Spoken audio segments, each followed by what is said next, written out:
series, and I'm your host, David Harrison. Throughout this series, we'll take a candid look through the lenses of culturally diverse technology leaders to discuss their rise through the glass ceiling and what happens immediately after the glass breaks. Today, I have a special guest for you all. You're going to love him.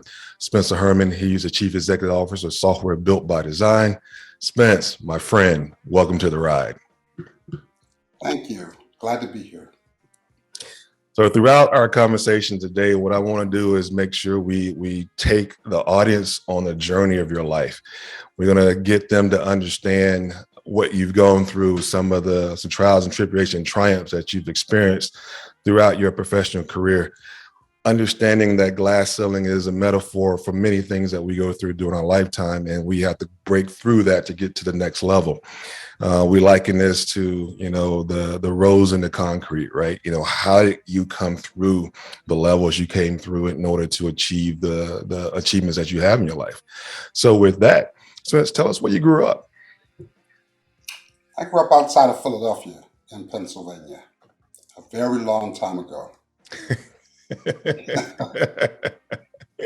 And how was family life, brothers, sisters? What were you exposed to as you were growing up? I grew up with no brothers, two younger sisters, and I had a pretty typical childhood for someone growing up in the North, that is. And typical aspirations. I played basketball. I got a college scholarship for basketball. I studied martial arts for years. And those were really the only two things that mattered to me. I was not academically inclined, other than whatever was necessary to stay on the court. I thought my life was going to be in the NBA. So I saw Isaiah Thomas play, and nobody could tell me he was better than me. So I thought I would certainly make my living in the NBA, which turned out to not be the case, of course. That's a very interesting synopsis, right? Because that goes back to some of the things that we've talked about in the series itself about, they can't be what they can't see. And the exposure to things that we can't see is what we're dealing with today. And one of the things you were exposed to and what you saw was professional athletics. And I was similar to you in that vein, that I used a lot of my athletic capabilities to get that. My college scholarship was paid by athletics. That's how I went to school. So, and I used it to get to school because that was my only means to get there, because I didn't have the financial wherewithal within my family infrastructure that my mom could pay for 4 kids to go to college. So we all went. My brother was the same way, basketball scholarship, which got him to college. So as you were growing up, so were you exposed to anyone in corporate America? Were you exposed to anything associated with that when you were growing up as a kid? No. I grew up in the stereotypical ghetto. And my father had a regular job. In fact, there was a time he had 2 jobs, but when I say a regular job, none of his co-workers lived in our neighborhood. So we were very affluent in the ghetto. We were the most affluent family in the whole of the ghetto. And my mother drove a Lincoln Continental. My father drove a fancy van, and we were very, very well off. And we weren't even aware of the fact that we were living in a low value economic system, that after, I think my father paid $10,000 for his house. And 20 years later, he sold it for $12,000. So we weren't even aware. Yeah, exactly. So we weren't even aware of the fact that, like, we should have been living with his white coworkers. He would have accumulated a little wealth, but he didn't. He lived where we were all black. In fact, I'll tell you a quick story. I was 10 years old when Martin Luther King got assassinated. And the whole neighborhood, everybody I knew, went crazy on one particular day. And I didn't know who Martin Luther King was, because I'm up in the North. We didn't rally. We didn't have, none of that stuff was going on. I never saw a sign that talked about black or white or none of that kind of stuff. So when he died, and they told me about it, I said, "What was everybody going crazy for? Martin Luther King? Who's Martin Luther King?" I'm working about cartoons still at that age, so I was not aware of the implications of his death or the impact of the aftermath of his death, but I watched it, and they had to school me on what it meant to be black and what it meant to, all that stuff. I didn't know. I got it all in one big gulp. And one of the things they told me, my aunt told me the story of the spook who sat by the door. And are you familiar with that? No. Enlighten us on that one. The spook who sat by the door was a black man, maybe mythical, I don't know, but he was a black man who worked at the CIA. And he could never be the director because he was black, but he sat and trained everybody who became the director. He sat by the door. Spook Mhm. means something, he's a spy. Right. And he sat by the door of power, but he couldn't enter the door of power. And when she told me that story, I asked her, I said, well, why wouldn't he quit? Why would he train people who are going to be his boss and blah, blah, blah? She told me, she said, well, he has kids in college. He has a nice house. She explained all this stuff about his life that was good. Mm. And I said, I don't care. If I couldn't get through the door, if I'm training my bosses, I would quit that job. And I would never forget this. This impacted my life in many ways. But she told me, oh, honey, you just don't understand. And I responded to her, oh, no, Aunt Rita, you just don't understand. And I think that was a model and a point where two different generations Generations that started perspective diverge. on how we're going to live had an immediate and visible implication for me. And that's literally what put me in business in the first place. I was in a situation where I was going to be the spook who sat by the door 20 years later. And Wow. the conversation I had with her came back to me like I had had it yesterday. And Wow. it was a well paid job. Everything about it was good. And that's when I learned the word fast tracked. I was part of the training of somebody who was going to be fast tracked to become the VP of the whole company and in charge of all technology. But he didn't know any modern technology. I knew the modern technology. So they wanted me to train him. And I thought, when I heard that, I said, here it is. I'm supposed to be the spook who sat by the door. So she was right. So I gave a 6 month notice right then. And I told Wow. all white people above me, and I told them, I said, listen, I said, I understand what you're saying, but I will not be your spook who sat by the door. They lost their minds. They had not heard of the spook who sat by the door. They did not know that they thought I was a prized and happy employee. I was a valuable asset, which is why I was being asked to train this guy. They wanted him to have my skills. Yes. The way I looked at it though was, if you need somebody with these skills to do that job, why aren't I being looked at for that job? Exactly. So they didn't have an answer for that. I gave them a 6 month notice. They did not accept my resignation. Instead, they made several counter offers. And one of them was if I would finish the project I was doing, they would be my first investment. They'd put a couple $1,000,000 into my own new business, and I could do it anywhere in the world. And so I ultimately decided, I wasn't going to be prideful and leave $2 million on the table. You know what? I'm no longer sitting by the door. You're going to let me have my own door? Okay, I will agree to do this, but I'm walking out of here. And they tried very hard to get me to stay, but I just couldn't. I mean, my aunt had turned a knob inside of my psyche that refused to let me train somebody else to be my boss, especially given I'm the only black one around. I was the only black in executive leadership.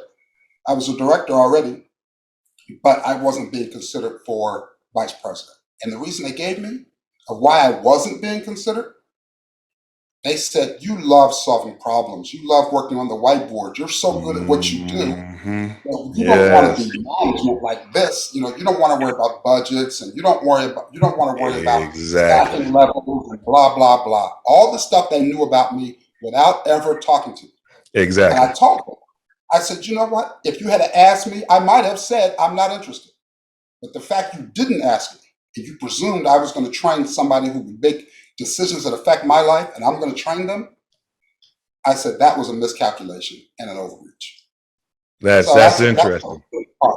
That's a big part of actually how my early childhood and my ultimate career direction intersected. That's very interesting, and it's funny you bring up that story because I think that's a story we all need to tell. And I'll start telling my kids that story now because that's my first time hearing it. And it's powerful in itself.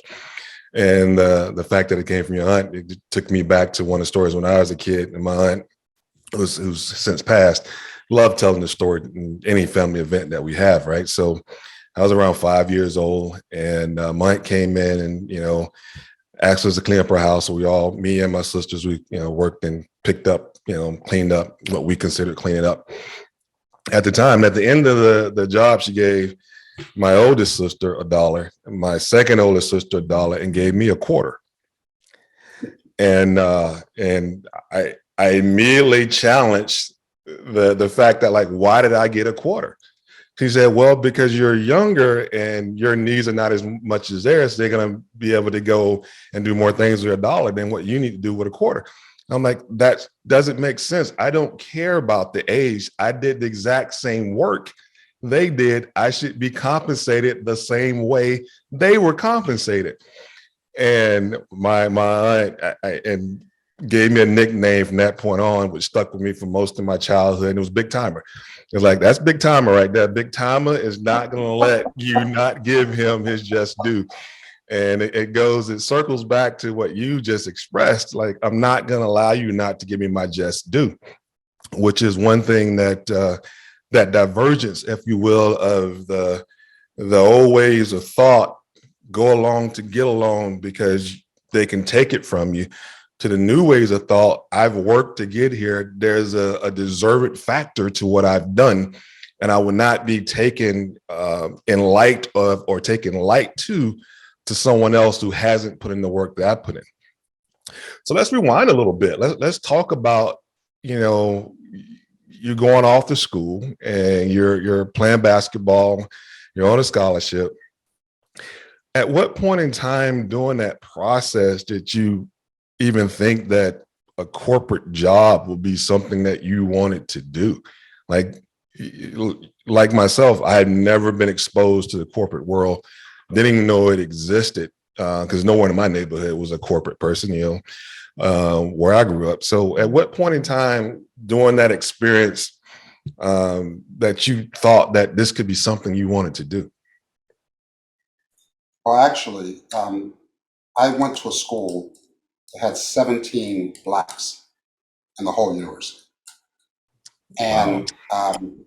And when I was on the basketball court, I was playing one style of basketball, and the team was playing a whole different style of basketball. I would throw the ball behind my back, it would hit a guy in the chest. He doesn't see it coming, even though he's wide open. They didn't have the same coordination. I could shake someone. I could do a crossover and leave a guy in the dust and make a layup. I could do all that stuff. I was by far, even though I was a freshman, I was by far the best player on the team. And on the way to the cafeteria, going up some steps, the starting five of the basketball team's pictures were all up on the wall, staggered going up the stairs. When it was time to name the starting lineup, I wasn't in it.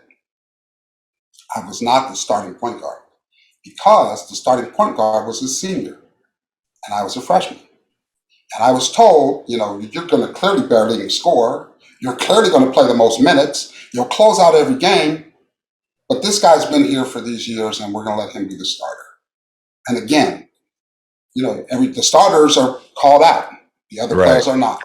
Yeah. So, of course, I told them that was untenable, and best players should play, and I should be recognized for what I am, and I will not sit the bench and come in behind somebody who couldn't stand in front of me if he wanted to. If he were twins, he still couldn't stop me from scoring. So there's just no way in the world, and not only that, I could jump. So he can't score on me. He can't stop me from scoring. You want to start him and then bring me in to kind of try to save the day. I said, but without giving me the credit. And again, this probably falls back to my psyche of just not wanting to get my just dues. So I ended up leaving. And while I was in the process of leaving, I called my father. And my father immediately thought I was calling for money. Mm. So he had money to give me, blah, blah. He just went off on me about money because, of course, this is free. Why would I leave? This is free. You're trying to put, he thought I was trying to put pressure on him, which I wasn't. I was just hurt at the fact that I was the best player and wasn't getting the recognition. And he went off on me to the point where I told him, I told him, I didn't call you for money. I called to talk to you. But now that you mention it, and I am 18, I said, I will never call you for money again. I will never ask you for money. So Mm, now I'm walking around and I'm pouting, really upset. Hurt is probably a better word. right. And a black military recruiter saw me walking, called me to the side and started talking to me. And he basically said, "Look, man, you're the right height, you have the right body type. You should come. Stop worrying." I told him what was going on. I said, "Yeah, man, I'm just frustrated right now. Blah blah blah." He said, "I'll tell you what. You should be making your own money." He said, "I can get you paid starting tomorrow, and you can still go to school. You can have a 3-hour work day. You can even make the all Army basketball team and not work at all. Just play semi. Basically, be a semi-pro Right. if you're good enough to make the team." So I said, "If I'm good enough to make the team," I said, "You must be kidding me." So it sounded like a good deal. So I said, "All right, I'm going to come. I'll come." And the job was to be a sentinel at the tomb of the unknown soldier in Arlington, Virginia. Basically, the people who stand Right. in front of Stand over it. Yep. the president's car and open the door or march or stand at the tomb of the unknown soldier. So I got there and I found out they were not allowed to try out for the All Army basketball team. I was just stuck. I just had to. But now the good news was they had time. You had time to go to school. That part was true. Yeah. So and you got pretty good schools in DC. So that part was true, and I got a chance to go to school. But I couldn't. I couldn't. Couldn't I play. couldn't play. Yeah, playing days were now over. And while at the tomb, I ended up making the tomb. So I went to the tomb of the unknown soldier, and that's like you're like an example of the perfect soldier. You know, when Correct. heads of state come to the country, they come and visit us to see so they can show them this is what a U.S. soldier looks like. And we were all basically the same. We looked like carbon copies physically of each other, and we were, kind of the elite of the elite in the army. And but in the summer, I had to take real military training, like I had to rappel out of helicopters and stuff like that for 2 weeks every summer. Yeah. So one summer, I was doing the training, and I rappelled out of a helicopter and into onto a field, and there was a metal grate with grass, like holes in it, and grass growing up it. I didn't see the metal, Mm. and I rappelled, and at about 10 feet, I dropped into a prone position, right onto a metal grate, screwed my knees up. Now I can't play for real. Now I really just literally can't play, Yeah. and couldn't march either. So the idea of standing in front of a tomb, going back and forth, honoring missing unknown soldiers, was also over. Right. So, but because I was a tomb soldier, the whole military basically opened. They said, "Well, what do you want to do now?" And they had a program for programmers. 6 months, 8 hours a day for 6 months. They teach you how to program. That would be, you don't learn psychology, sociology, science. You just learn one thing: how to Yeah. program. And because in the military, once you get your job, your MOS, you're supposed to be an expert in it. There aren't different. They don't. And I had high rank because I was a tomb soldier, so they basically force your rank up to kind of compensate for pay or whatever. So I became a programmer. Now I kept going to school. I got stationed at different places, and as soon as my time was up, I left and went to regular, corporate America because that was big money then. And Right. so the military got me my first start, and then I just kind of took off from there once I joined the normal workforce. Because there are valuable lessons from the military. I learned discipline, I learned teamwork, I learned leadership. I learned things that made me look very good from a um, tactical perspective in terms of putting me in charge of people and having me focus on a mission. And that's how I approached work.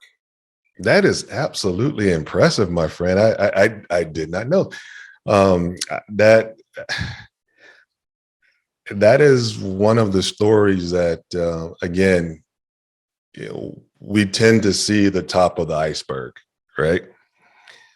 That is one of the tentacles from the bottom of the iceberg in your story that I'm sure a lot of people are not aware of, and it bodes well because that was one of the first anchors, if you will, and even one of the first glass ceilings you had to break because what you thought your identity was, I am a ball player.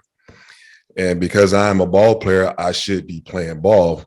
That identity has changed to I am more than a ball player. I am more than what the sum of my parts are. I am something greater. And it puts you on a very good course. That is a compelling story and great content for the audience. And I want people to focus in and understand what Spence just discussed, right? It was a true identity change. And that identity change was the first ceiling that you broke in your young career. So you've gone through the military, you've been properly trained on how to code, you're starting your first corporate job and starting in an infrastructure that's quite different than the public sector, going into the private sector. So help me understand that transition. How did that work out? What are some of the things you learned during that transition? Well, I learned that civilians are lazy. That's one of the things I learned. I learned that civilians complain about silly things that you shouldn't have to complain about. It was such a contrast, and they get paid very, very well. And so it's like, man, how do you make all this money and complain because you have to work on a Saturday? I just don't, I didn't even get it because, of course, in the military, you work every day they tell you to, Yeah. and there are no complaints. In fact, there's a word for that. That word is insubordination, and there's a punishment for that. And that is, you're going to Korea to sit on the DMZ. I mean, if you want to enjoy life in the city, keep your mouth shut, do your job, and do it well. And in the military, the good thing I had was the tomb to work serve on the tomb is the highest of all in that group of people. The highest honor is to make that team. And it takes a lot of discipline and a lot of mental discipline. And the reason it takes mental discipline is because there's almost when you first get there, you are basically hazed. You're the new guy, you don't know things, and you're not as good as anybody else. To get there, you had to be the best in your unit. But Right. once you get there, it's much like playing college ball normally, Yeah. right? Or even, whatever. So you were the best in your neighborhood or whatever, and then you went to school and you say, oh, now I have to compete with everybody. And then you go to college and you say, oh, I got to compete with everybody. And it just so happens I had the advantage in college of going to a white school. If I had gone to probably a school that was more diverse, it would have been harder. But I didn't get to experience not being the best. I had always been the best where I went because of my circumstance. So when I went to the tomb, I was nowhere near the best. All I'm the right. worst. These guys are sharp, and I'm not as sharp as any of them, although I was the sharpest in my unit. So they treat you bad. Not only that, there was only one other black guy. And so it's like I'm being treated bad by white guys. So it was very hard for me to submit myself, and I'd have to listen to music. They play music in the where we slept. We worked 24 hours, and then we were off 48 hours in Hmm. between. That was one of the big advantages in terms of going to school. It made it much easier because you could plan your schedule. But they would play like violin music. Now I'm straight up out the ghetto. I don't want to hear the violin. That's like trying to make my brain explode. But that's what the main guy liked. So that's what I heard all the time.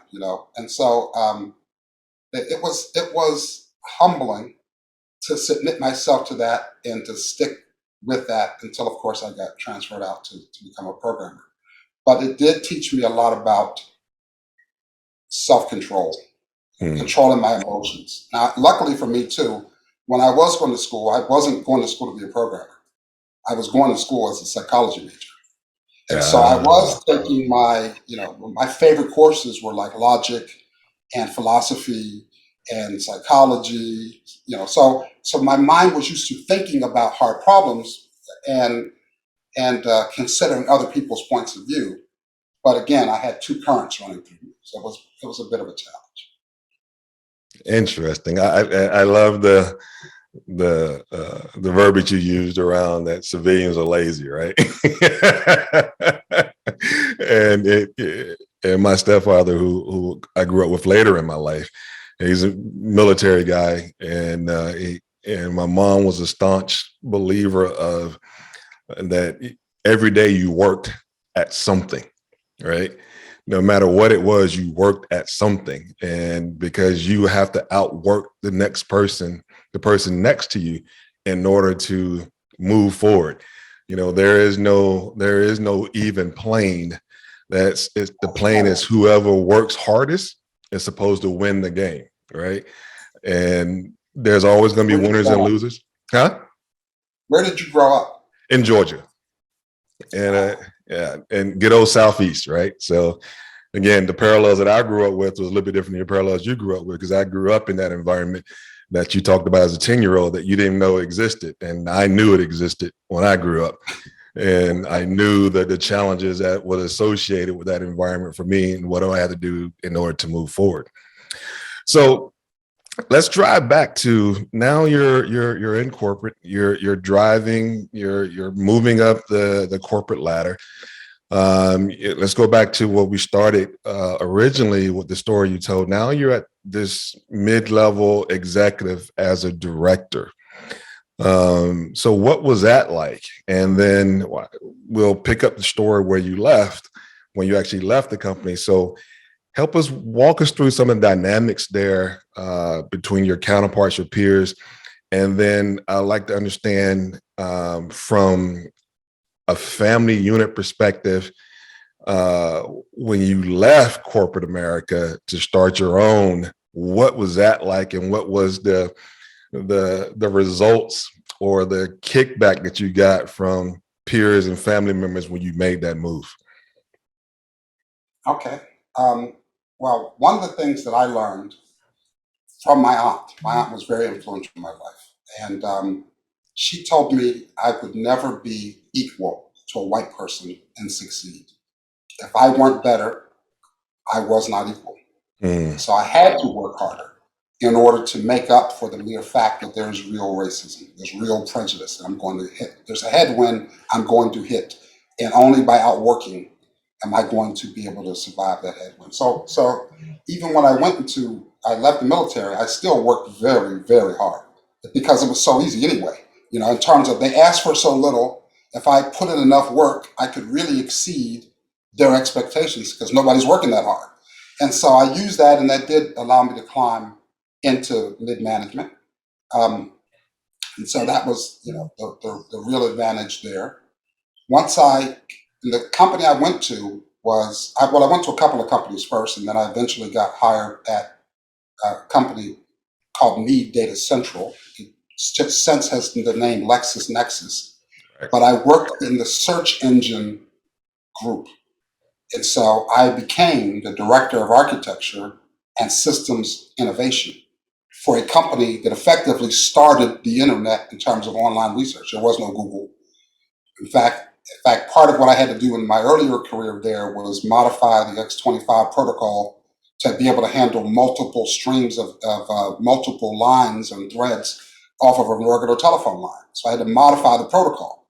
And so I, I learned enough technical stuff and I worked on enough hard stuff that when it was time for me to take on more management and less, in fact, this is what they did for me. They actually treated me very well until they tried to put somebody past me on the fast track. Everything, I loved that job. I was working hard, I was loving the job, but also because I was working so hard, it really insulted me that they were going to skip over me I had never heard the word fast track, first of all. Mm. I was like, well, what is that? What do you mean fast track?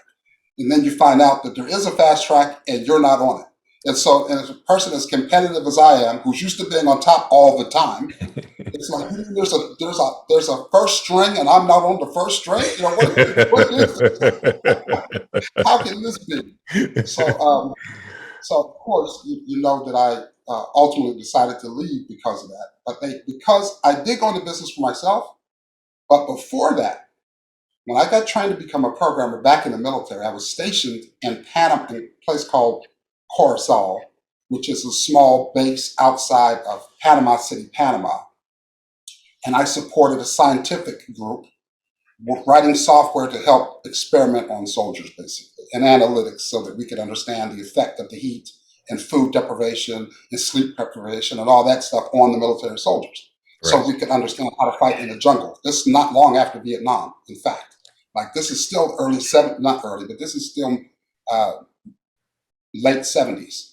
And so the sting of Vietnam hadn't worn off yet. They knew, we need to learn a whole lot more about fighting in the jungle. And so they were studying these soldiers, and I'm crunching the data and I'm writing programs so they can understand and all that. But what did happen in Panama was, remember, I grew up in a ghetto. I was in the military. Now I'm still in the military at this point. They sent me to Panama. I had pretty decent rank in there, but my dollars, I was suddenly very wealthy Very well in to do Panama. it. Yeah. My dollars, I felt like a rich dude. I could do anything I wanted to do. And not only that, Panamanians are very beautiful people, and I look like a real catch over there. So, so I taught myself Spanish. In fact, I wrote a program to teach myself Spanish, and became fluent in Spanish, uh, and just enjoyed my life. I had a really really good life. So when I went later, when I decided that I was going to leave this company, I was already being paid very well. I was paid much more than I ever thought I would get paid. Hmm. I had never even dreamed of those kind of numbers. I'm not even 30. I'm making over $100,000. This is still the 80s. It's like, man, this is a good life. They give you a bonus. It's like 50 grand. You say, this is a very good life until they try to pass you up. Yeah. So, so when I was offered a job, I mean, not a job, when I was offered an alternative scenario, like keep working for them, they'll put me in business. It was $2 million. I had no employees. I had no scenario where no requirements. What they wanted me to do was go think about a problem and try to solve it. Wow. And they'll give me $2 million to do it. So it's like nobody could even believe that was happening to me. So it's like I didn't have any pressure. My father lives in a $10,000 house. What in the world was that supposed to be? That was nothing. That was there was no pressure. But Right. what I did, because I spoke Spanish, I moved to Costa Rica to start my business. I could work anywhere I wanted. What they Hmm. wanted me to do was figure out how to combine a file system and a relational database and create a new kind of tech. So that's what they wanted. So I said, fine. And I had a bunch of Sun equipment, a bunch of, like The twenty big sun thousand dollar service. Yeah. works. Yeah. Yeah, and they gave me a bunch of them. And so it's like, how many people you think you're going to hire? I said, probably 20. They gave me 20 Sun workstations. They shipped them to Costa Rica, and they wanted me to pay customs on them because of how valuable they were. And I had to bribe those computers into this country. But um, because they paid me so much, when I went to Costa Rica, I hired away about 8 computer science professors from the University of Costa Rica because those guys were getting paid $500 a month. So I just Mm. told everybody, if I liked them, I said, I'll double your salary. If I really liked them, I'd quadruple their salary. Think about it, $2,000 a month to get a doctor of computer science. And even Right. though they spoke Spanish, they still understood, they knew what they were doing. So I had a good first business. The problem was I didn't know how to be in business. Mm. So I squandered my opportunity to a large extent because I didn't hire marketing, I didn't hire sales. I treated the whole thing like a skunk work. We're over there having a ball, experimenting with technology, but I didn't try to find another customer. I was just because the next phase was supposed to be like a $5 million contract if I solved this problem. Right. Problem was in the middle, they got acquired. They changed from Me Data Central to LexisNexis. And while they were going through due diligence, they tightened their books.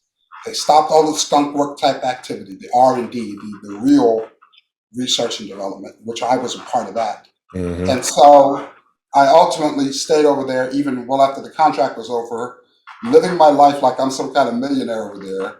And after I ran out of money, I came back to the States and found out I don't have skills that are employable. in terms of like nobody cares about the X.25 protocol. There are other people who worry about the OSI stack. That's correct. The thing I do, nobody cared about whether I could optimize a remote procedure call or blah, blah, blah. They didn't care. They don't, what am I talking about? They want to know, do I understand general ledgers? Do I know accounts receivable? I didn't know any of those things. I was very low and down in the stack. And I worked for a very technical company doing very technical things. So I had to change my approach and take a regular job and learn, general ledgers and accounts receivable, inventory management, and ERP systems. I had to learn those things, which again felt like deja vu because that all felt very easy compared to what I had been doing. And so I learned business applications. Interesting.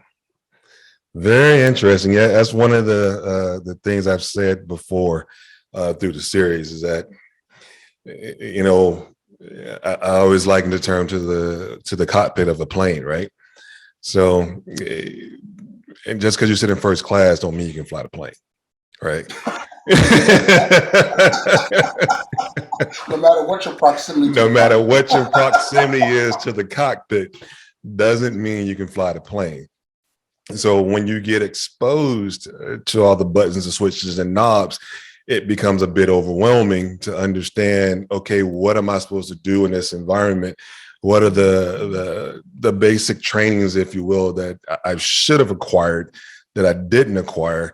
And then who is going to help me navigate this minefield? And so you've now gone back in, you started at a different position, you've worked your way back up again, and you've built a platform. And for the audience, I kind of know a bit about Spencer's past. So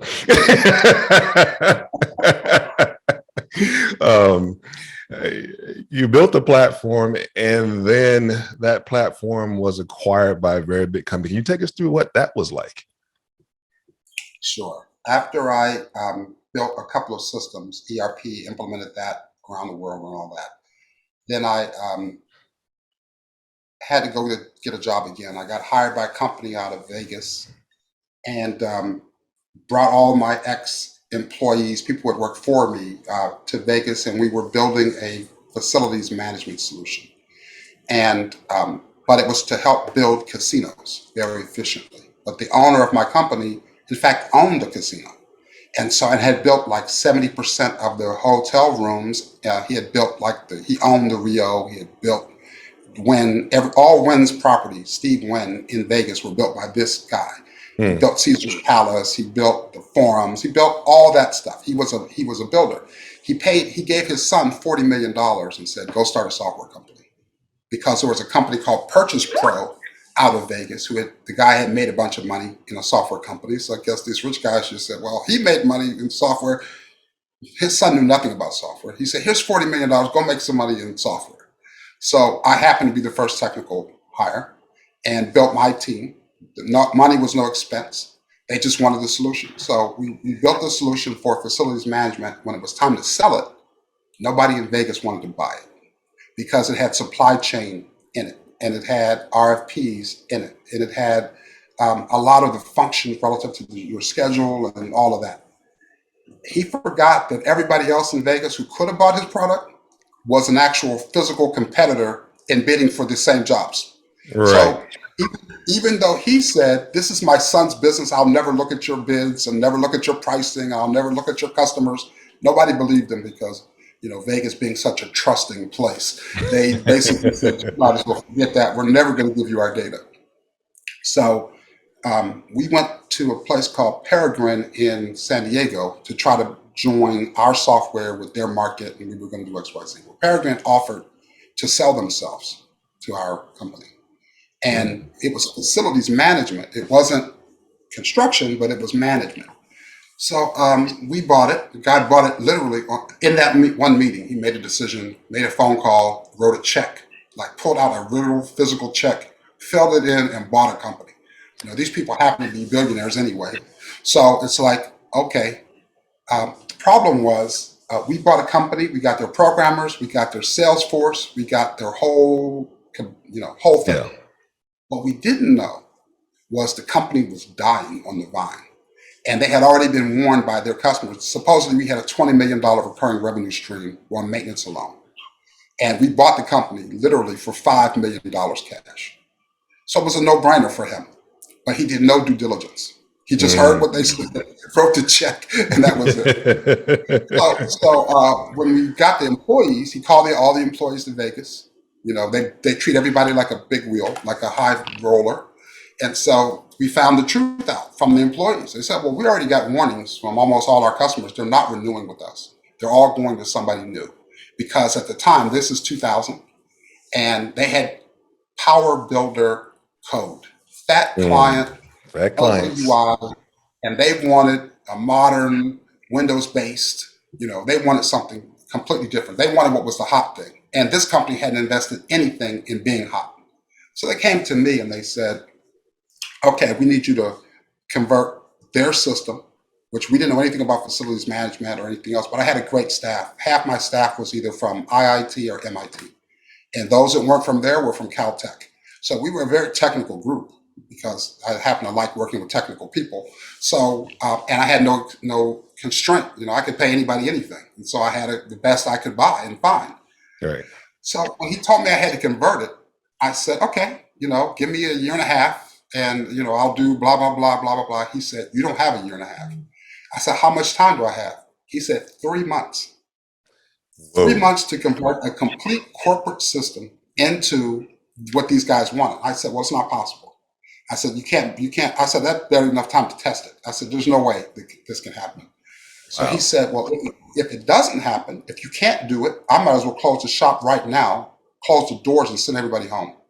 I had a lot of people on H-1B visas. We were applying for all kinds of things. People had moved there, bought houses, all to follow me. And I said we were going to make, this would be successful. And now I see their lives are about to be in an upheaval. Affected. Yeah. And so I asked the guy, I said, well, I'll tell you what, let me think about it. I'll talk to you tomorrow. Let me think about it. So when I went home, I got an epiphany. What happens in Vegas is everything you buy in a casino, when they build a casino, is custom. They don't buy anything from like Macy's or, you can't find, if you find it in a casino, you will not find it anywhere else. It was built for them. Even the tile on the floor, wallpaper, everything. The Wow. process of buying that stuff is called specifying. You write a spec and then people bid on constructing the spec and you end up getting whatever price. Think of it as a bill of materials Yeah. before the product is. And so that's what it is. So when I went home, I had an epiphany, and the epiphany was, well, if you can spec, literally, we had to do things like when I first designed the system, when I did design that original system, the owner would come who's not a technical guy, he's an architect. He would come in the office and ask me a question. He'd look at my whiteboard. I had 4 walls of whiteboard, floor to ceiling, and I had them filled with my designs. So this guy comes in and he said, "Oh, you're so smart." He'd give me compliments. "Oh man, I don't know anything." And then he would ask me a question. He would say like, "Well, how do I buy an elephant?" And I'd laugh at him. I said, "Elephant? This is not a zoo." I said, "This is this is a hotel and blah blah blah blah blah." He said, "Yeah, but some hotels have animals in their acts. So I need to be able to acquire an elephant." And then he would leave. So then I said, "Oh, so it's kind of like a zoo too." So I started designing in my data structure. I would build structures to handle animals. He'd come back the next couple of days or whatever. He said, "Oh yeah." He said, and I'd show him, "Here, now I can handle the animals." He said, "How do I buy food?" I said, "It's not a restaurant." And then he said, "Oh, we have restaurants and, we have to buy the food." So 3 times he did that to me. He Wow. came in, he gave me great compliments. He looked around my whiteboard and found a hole that I couldn't handle. So I have too much technical pride to let a novice do that to me 4 times. He did it to me 3 times. That was bad enough. So I erased the whole whiteboard, everything. I erased it. And I realized I will never satisfy him. I needed to build something that I called, it basically was a model generator rather than a model itself. So Mm. the data structures were built out of a description of what you wanted to do, not based on something I knew you were going to do. So my models came down to basically a metadata generator. And from the metadata generator, I would build DDLs, data description Yeah. models so that I could have the database that I needed. And I could spec anything now with this thing. Once I showed him that, he never came back to my office again. Never ever showed up. He said, now you got it. So, but he didn't know how to do it, but he knew Yes. when he saw it. So I had that already for purchasing whatever was going to be built for the casino. So, or the hotel. So when I went home to think about it, I said, if I can spec a fountain for, and at the time they were building Bellagio, if I can spec a fountain, which is very complicated, by the way, very sophisticated, that fountain. If I could spec a fountain, why can't I spec a UI? And I started thinking about a UI and HTML and how it worked and all of that. And I said, you know what, I can spec a UI. So I came back the next day and I told him, I said, look, I can't do it in 3 months, but I can do it in 6 months. What I can do for you in 3 months is I can give you a tool that allows you to give the facade of a new system to hold the clients, because he was calling a big thing in Vegas. All their clients were invited to do a big presentation to say, we heard what you said, we're working on it, don't leave us, we'll give you something in short order. And we would show them the 3-month work and tell them in another 3 months, you'll have your product. So that part was easy. Specking the database was easy. Specking the UI was easy. Now I had to figure out how to spec business logic, which was the real question. And we figured that out and we created a platform. And so that's what happened. That's how I got my first platform. Then later, IBM came and bought that technology to be their smarter planet because they were trying to do a lot of different things. And that's when I realized that there's a big difference between owning a company and inventing technology that a company owns. That is correct. Because they sold that for a lot of money, and I got a house. So I got a house out of it, and other people got generational wealth. And so it's Yeah. like, well, this house is nice, but it's not generational wealth. So Yeah. that's when I decided to go into business for myself once and for all. Very nice, my friend. I tell you, I love your story, and for the audience, I've known Spence for a few years now, and to all things open, and so I always love this story, and there's a kindred spirit between he and I, and I love the steps he took in order to drive his own narrative and his own positioning. I hope you guys enjoyed this story, because I certainly have. I learned a lot of things today that I did not know. And again, it's the iceberg effect, right? So Spence has his own, he's the CEO of Software Built by Design. It is a codeless based, I'm sorry, it is a platform that allows you to build applications using VLC logic. Beautiful thing. I appreciate you joining me, Spence. This has been an outstanding part of my series. So proud of you. And as we always do, and as we always say, they can't be what they can't see. This is an opportunity for us to do what we're supposed to do, which is basically let people see that even from the beginnings that seem to be a concrete jungle, as Spence eloquently put it, out of that jungle, it came a rose, and that rose rose through a lot of different aspects and broke a lot of glass ceilings. And my friend, I want to thank you for joining me on this ride. I want to thank you for your story and your time. This was beautiful. And with that, to my audience, we'll see you next time with another great story. Thank you all.